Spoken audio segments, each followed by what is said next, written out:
Alors Laurent, qu'est-ce qui t'a incité à monter ce projet?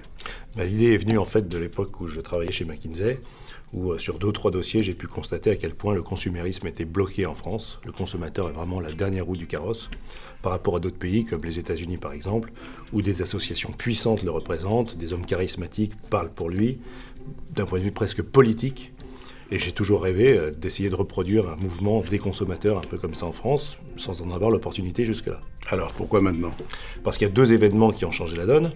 Le premier, c'est l'avènement d'Internet, qui est maintenant touche tous les secteurs, et qui permet à tout le monde de tout voir, de tout savoir, à tout moment, 24 heures sur 24 dans le monde entier. Et qui a été donc un créneau formidable pour des jeunes créateurs qui n'avaient pas forcément beaucoup de moyens, mais qui étaient créatifs, qui avaient des idées, de monter des sociétés, qui ont prospéré, et qui continuent de prospérer, puisqu'aujourd'hui l'e-commerce est un des seuls secteurs qui continue de connaître une croissance forte, tant il apporte des réponses intelligentes aux consommateurs. Ça, c'est le premier événement. Le deuxième, c'est la crise. Avec la crise, les gens sont forcés de changer leurs habitudes de consommation, ils y sont beaucoup plus ouverts.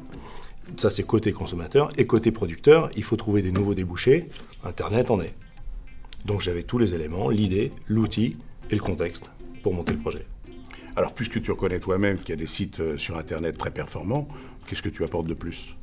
On n'est pas juste une société Internet. Toutes nos offres sont accessibles par téléphone, aux mêmes conditions, parce qu'il ne faut pas oublier qu'il y a encore un quart des Français à peu près qui n'a pas Internet. Pour beaucoup de gens, c'est encore cher, un ordinateur, une connexion. Et puis il y a encore 40% des Français qui n'achètent pas sur Internet. Parce que pour beaucoup, ce n'est pas un outil qui est très commode à l'usage, en particulier les générations les plus âgées. Les vieux quoi? Non, pas les vieux, il y en a qui s'en servent très bien malgré leur âge. Je te remercie de le remarquer. Et le deuxième point, c'est que tous les grands sites d'e-commerce sont à la base des spécialistes. Certains ont étoffé leur offre, mais ils restent vraiment performants sur leur spécialité première. Nous sommes des généralistes. On a regardé chaque secteur d'activité en fonction de l'importance qu'il représente dans les dépenses des Français et on a essayé d'amener la meilleure offre. 2 hypothèses, soit on a identifié des offres qui étaient vraiment les meilleures, objectivement. Dans ce cas-là, on a négocié avec les sociétés qui les faisaient des accords particuliers. En contrepartie du volume qu'on va leur apporter et de la notoriété, on a des avantages pour nos clients. Soit, autre cas de figure, il n'y avait pas vraiment d'offres qui se dégageaient, on en a créé.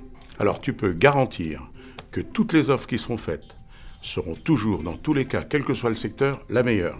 Dès lors qu'on la propose, je le garantis.